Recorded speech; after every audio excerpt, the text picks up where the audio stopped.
I'm working on a 2013 Equinox 3.6 all-wheel drive today, and I'm gonna do a couple different services. I'm gonna make a couple videos out of this, but the first one, we're gonna go under here and we're gonna swap out, we're gonna change the rear diff oil. So the first thing I'm gonna do here is I haven't even put a bit in here yet, but we're gonna grab a pick and we're just gonna clean out. You can see a little bit of rust, dust there, but we're gonna clean these out. It's not uncommon that they've got some gunk in them. I got some stuff falling out of this one.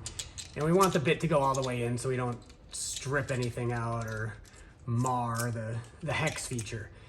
So we got those cleaned out. It is a 10 millimeter bit. It's usually said that you should crack open the fill plug first, just in case you can't get the drain plug out. And to be honest, I've never had a fill plug I couldn't get out, but I have had drain plugs I couldn't get out. So in which case I sucked the fluid out of the fill plug with a brake bleeder setup. Let's see here. There we go. It's usually a bit of a fight to crack it, and then it comes right out, probably by hand the rest of the way. Cool. And I just have a breaker bar on the bit here. Let's see. Okay, that one goes in there easy enough. Same deal there. Okay, so, and I actually like to take the fill plug all the way out because then it just drains fast. You don't get the chugging as it's sucking air in, draining fluid out. So we're just gonna pull out the fill plug. Not too much to see there, no magnet or anything on that, looks clean. Then we'll open up the drain.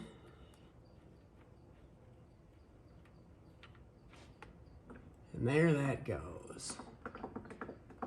And it goes quick, there's not a ton in there. So if you look at this, there's definitely some gunk on the magnet here. So this is good. The fluid didn't look too bad. The oil didn't look too bad.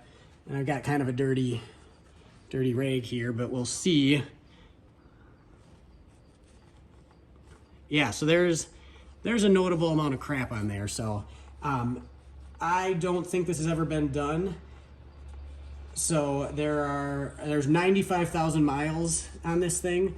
So that's why we're doing it. And it's not even worth trying to check the condition of the oil. If you don't know, you just change it. It's not that much oil. So that's what we're doing. So we got that. We're gonna let that drip for a couple minutes, and then we're gonna put the drain plug back in, and then we're gonna fill it up. So we just have a couple drips here and there. So that's good enough for me. So we're gonna wipe it off, make sure we get any dirt out of the way that might be there. And then I cleaned off the magnet. There is a crush washer on this. By the book, that should be replaced.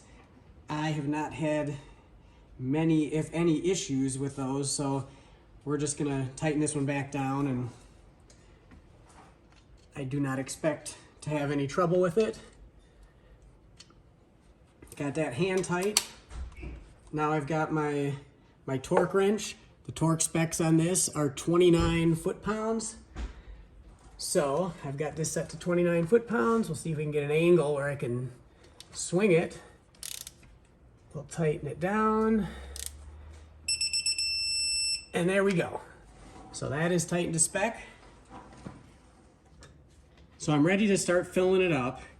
I'll put specs in the description for capacities for this and other models. This procedure is the same for 2005 through 2017, I believe. But like I said, I'll put specs in the description. For this particular model, the 2013, it's calling out for 7590 gear oil, full synthetic, and it's only 16.9 ounces. So that's like, I think it's like just over a pint, so it's like half of a quart. So really not a big capacity. So I've got my Harbor Freight pump going here. I'm going to, and I got my drain pan still underneath this because we're gonna fill it up until it starts running out. So we don't wanna make a mess. So I've got the fill plug ready to go.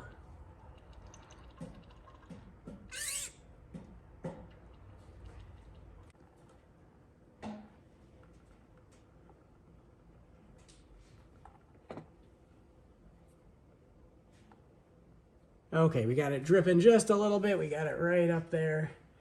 That should be perfect. I'll start threading this back in. All right.